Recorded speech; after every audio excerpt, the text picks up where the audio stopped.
Vous écoutez Europe 1, il est 11h30. Le journal de la santé avec Isabelle Quenin. Au sommaire aujourd'hui, utiliser le maquillage d'une autre n'est pas sans risque.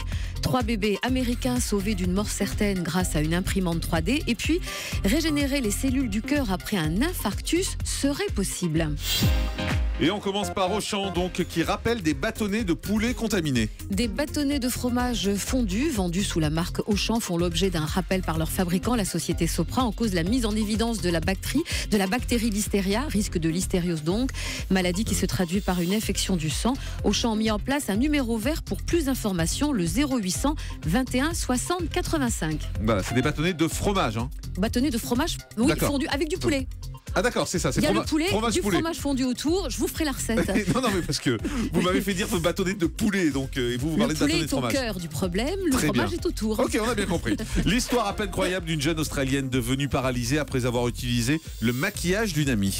Tout a commencé avec un petit bouton. Il y a quelques mois, Jo Gilchrist, une Australienne de 27 ans, décide de camoufler un petit bouton en empruntant le maquillage de l'amie chez qui elle était. Elle utilise entre autres son pinceau. Quelques jours plus tard, un mal de dos sévère l'amène à consulter son médecin. Le mal empire, elle est hospitalisée et peu à peu, elle perd toute sensation au niveau de ses jambes. Les médecins diagnostiquent un staphylocoque doré qui se serait attaqué à sa colonne vertébrale.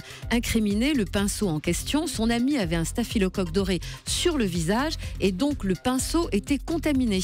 Aujourd'hui, Jo est en fauteuil roulant et se bat pour recouvrer l'usage de ses jambes. 3 bébés américains sauvés d'une mort certaine grâce à une imprimante 3D. Alors l'imprimante 3D, c'est une nouvelle technologie qui permet d'imprimer un objet en 3 dimensions, de l'imprimer en dur en quelque sorte. Il y a eu des maisons réalisées grâce à cette imprimante 3D. Des chercheurs américains ont eu recours à cette méthode pour sauver 3 bébés qui étaient condamnés à cause d'une maladie des voies respiratoires. Les explications de Mélanie Gomez.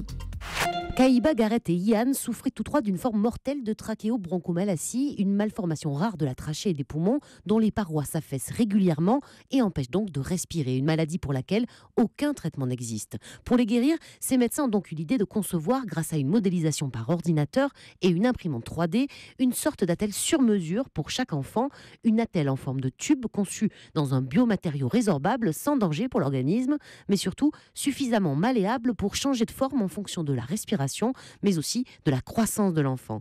Imprimé en moins de 3 jours, l'implant a ensuite été directement suturé aux voies respiratoires des bébés et cela a fonctionné.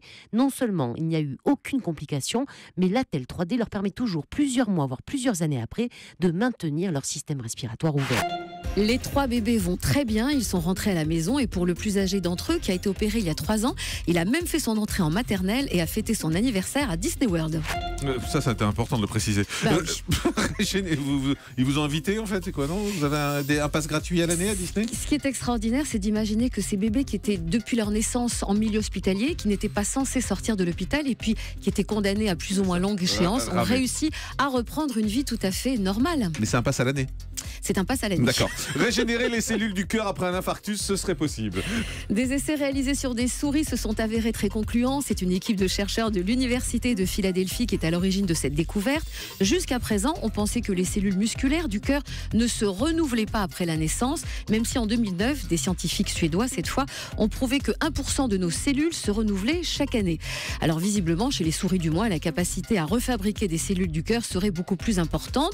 C'est une piste à suivre et qui permettrait d'éviter des techniques plus lourdes telles que la chirurgie ou la transplantation cardiaque. Allez, on termine avec le chiffre du jour, c'est 100 et c'est pas Disney. 150, c'est le nombre de fois en moyenne que l'on regarde son téléphone pour vérifier ses mails ou ses textos. Par minute. 150 fois. Vous allez voir, 150 fois, c'est toutes les 6 minutes et demie. Toutes les 6 minutes et demie, on vérifie si on a des amis ou pas. C'est pour vous, Jean-Marc. Merci beaucoup, Isabelle Quenin. Allez, dans un instant, on continue notre émission spéciale sur les régimes. On va parler des produits light. Est-ce vraiment utile de consommer des produits light? Est-ce que ça fait maigrir les produits light? Le docteur Jean-Michel Cohen a la réponse. À tout de suite. Merci d'écouter Europe 1.